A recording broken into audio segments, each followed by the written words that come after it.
এই চরিত্র হেফাজত করার সবচেয়ে সেরা পদ্ধতি কি? বিবাহ শাদী না?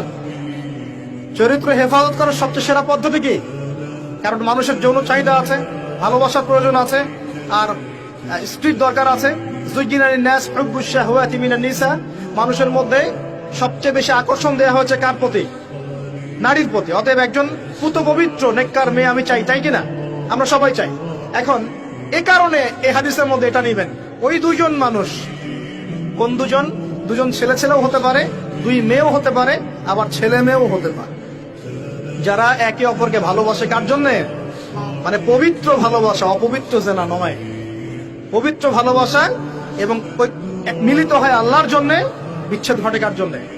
আল্লাহর জন্য। আপনি স্ত্রীকে বাসায় গিয়ে তার সাথে মহব্বত করছেন, আল্লাহর জন্য মিলিত হচ্ছেন, তাই না?